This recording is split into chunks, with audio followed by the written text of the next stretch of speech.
Hey guys, I woke up at 5 in the friggin' morning to unlock and test everything in the new POLAR PATRIOTS Warbond in Helldivers 2. I'm not gonna lie to you, the majority of it is quite underwhelming with the exception of maybe one option. Anyway, without further ado, let's get to it. First up, the AR-61 Tenderizer assault rifle. And real quick, if you're wondering why the design of the gun in the game looks different than the promo image, good eye. A senior artist on the game mentioned on Reddit that a quote texture mistake happened and a cooler black version will be in the game soon. But anyway, yeah, pains me to admit, but the gun is extremely mid. Before you even bring it into a mission, compare it with the AR-23 Liberator, aka the base starting weapon for level 1 players, and you see that it's worse? Basically, it's we have the Liberator at home. You've got a lower ammo capacity and lower rate of fire. It does have better recoil, which is nice, I guess, but the damage seems to be the same as the Liberator, despite the text on the new weapon saying, quote, but with more stopping power. Using the Tenderizer in-game was about what I expected. It felt like a slower shooting Liberator with a tinier mag. It really lacks punching power, and beefier enemies are going to feel fairly imposing as you reload a lot while running away. Doesn't matter if it's bugs or bots, the weapon overall wasn't very impressive to me right away. At the very least, I gotta imagine that this would be an immediate high contender for a buff in the next balance patch. Next up, we have the new Motivational Shocks booster, also available on page 1. The description reads, allows all Helldivers to recover faster after being slowed by an attack, such as acid. Does not mitigate area effects such as EMS strikes. As you can probably imagine, this isn't going to help you out very frequently, but when it does, it's definitely a nice to have type feeling. Being physically slowed down by terminate attacks up close is no joke one of the most annoying things in the game, so having the ability to recover from that more rapidly is certainly worth consideration. Against automatons, though, I can't really imagine Motivational Shocks being a common pick. Robots are more likely to rocket knock you around the map. If you remember, by the way, not too long ago, I did a video reviewing every booster in the game, and in the grand scale of things, I'd say Shocks definitely is viable, but again, only on bug missions. Granted, it does have a lot of tough competition in the booster department, though. Hellpod, Vitality, and Stamina are still my favorite 3 boosters in the game, with the 4th and final flex pick going to either Muscle Enhancement or Localization Confusion.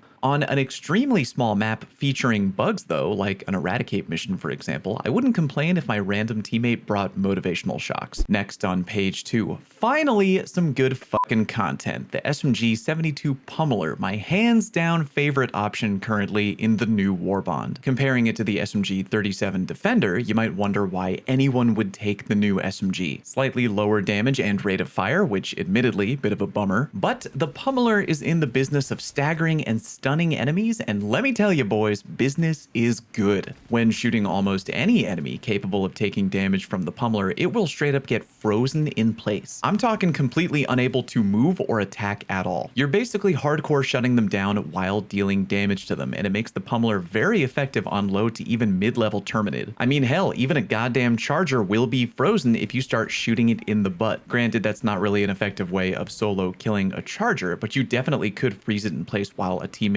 blows its head off with a Quasar or an EAT. Unfortunately, it can't stun Bile Titans, even I think that would be a little bit broken. However, the Pummeler's best utility by a mile is being able to completely shut down Stalkers, who, with the latest update, are a big nuisance. The Pummeler literally holds them in place as you damage them and turns them into a total non-threat. When either me or my buddy was shooting a Stalker with a Pummeler, it was immediately apparent that this gun was probably created with that sole purpose in mind. TLDR, absolutely viable and fun for high-level Terminated content. You can use the Pummeler on bots too. It is fun against those chainsaw hand bastards who like to rush you down. They get frozen in place too. For the most part though, I much prefer it on bugs. You have to get very close to automatons to make the Pummeler work, and I prefer fighting them at range, but you do you. Next on page 2, we got another fun option, but real quick timeout, y'all. I've said it before and I'll say it again. Anno and I have been ordering Factor for years. Helldivers. They deliver fresh, never frozen, dietitian approved meals right to your doorstep. Don't get me wrong, I love to cook, but I'm a busy guy. I'm out here trying to carry people in Pantheon and God knows what else, and sometimes I'm just short on time. Factor makes it easy though. Just heat up the oven, slide that baby in, and boom, a healthy dinner in minutes with minimal cleanup. I know I've been ranting about my longtime favorite, turkey chili and zucchini, but we have a new contender in S tier. That would be the cheesy bacon ranch shredded chicken. You can totally eat it as is, but no joke, I've been eating it with crackers. It's basically a god tier dip for dinner. I love it. Do yourself a favor and check them out. Head over to factor75.com or click the link down in the pinned comment and use code Fallout50 to get 50% off your first Factor box and 20% off your next month of orders. Again, that is code Fallout50 at factor75.com to get 50% off your first box and 20% off your next month of orders. Thank you, Factor. All right, we back. Next up on page 2 is the G13 Incendiary Impact Grenade. As you can probably guess, this combines all the fun of the incendiary grenade with the quick detonation of the impact grenade. I assumed that because the impact incendiary detonated way faster, it would probably be weaker than the original incendiary, but no? Apparently they have the exact same stats, except the impact incendiary has immediate detonation time, leading me to wonder, why the fuck would anyone use the G10 incendiary now that the incendiary impact is a thing? Definitely some food for thought. But yeah, anyway, great on Terminids. Throw it down for instant fire over a small area. Good to create a little breathing room if they summon the horde or if you're being chased by a gang of bugs. Also, here's a fun combo. Throw an impact incendiary down, then keep them in the fire by stunning them with the Pummeler SMG. If you were wondering, the grenade can also shut down both bug holes and fabricators as well. I think at the end of the day, the original impact grenade will remain my favorite for the sheer damage output factor, but yeah, incendiary impact is surprisingly good and worth checking out. Moving right along on page 3, we have the Plas-101 Purifier. Not gonna lie, I had high hopes for this gun, and I'm not completely heartbroken, but I ain't exactly smiling either. Don't get me wrong, the gun can be fun. It's basically a charge-up explosive energy rifle. Think if the Plas-1 Scorcher had a baby with the railgun. It hits pretty damn hard for an energy weapon and can stagger enemies on a hit as well, which is nice. In certain situations though where you're getting fairly overwhelmed at close range, the slow charge-up time on the Purifier is really going to hurt. I think if you have a teammate nearby with a shotgun or other close range weapon, it'll make the Purifier more fun, but it definitely did leave me wanting more. It does have the ability to damage medium armor enemies though. I'd be much happier about using it if you could one-shot Strider automatons, but you can only do that if you hit the bot directly. If you hit the big shield in front, it takes 2 charge-up shots, which is not terrific. Overall, kind of fun, but there are better options out there, IMO. Next up, we have the P113 Verdict, which has a really great visual design, or at least I think it does. Unfortunately, there's nothing really wild or unique about the Verdict other than how it looks. It's just a regular pistol. It does have good damage per shot compared to other options, but even basic math kind of just shows you that it's not super hot fire or anything like that. Check it out. The Redeemer does 60 damage per shot with a 31 mag, meaning if you hit every shot in the mag, that would be 1860 damage total. The Verdict does 125 on a shot with a 10 capacity mag, meaning if you hit every shot in the mag, that would be 1250 damage. The Redeemer also has a better rate of fire between the two, so yeah. If the Verdict could penetrate medium armor, it would be a way different story, but it can't, so who cares? Go ahead and use it if you want. I think it looks pretty cool, but I'll be using either the Redeemer or the Senator. Finally, let's cover the armor sets, of which there are 3. First up, we have the CW36 Winter Warrior armor on page 1. Winter Warrior is heavy armor with the servo-assisted trait. Not necessarily a unique combo, the FS61 Dreadnought is also heavy armor with that trait, but I do think if you dig the vibe visually of the Winter Warrior armor, you should go ahead and pick it up. On page 2, we have the CW22 Kodiak armor, also heavy armor, but with the fortified trait. Again, not a unique or brand new combo, but I really dig the visual vibe of Kodiak. And of course, if you don't have heavy armor with fortified, it makes you really beefy against automatons. If you don't have that combo, I'd recommend getting it. Finally, we come to the CW4 Arctic Ranger on page 3. Light armor with the Scout trait, virtually identical to the very popular Trailblazer Scout armor. I think if you enjoy that armor set and want a new look, or if you don't have Trailblazer, this would definitely be worth a pickup. Be warned, you will be paper thin armor-wise, but you have really good mobility and enemies are less likely to notice you. One of my favorite armor traits in the game. Also, I think the armor looks neat, so why not? Let me know down in the comment section what you think about the new Warbond. What do you like? What do you hate? I'd say to stay tuned for a definite buff to the Tenderizer. I would be shocked if that got untouched, and enjoy the hell out of the Pummeler SMG. Thank you very much for watching. See you next time.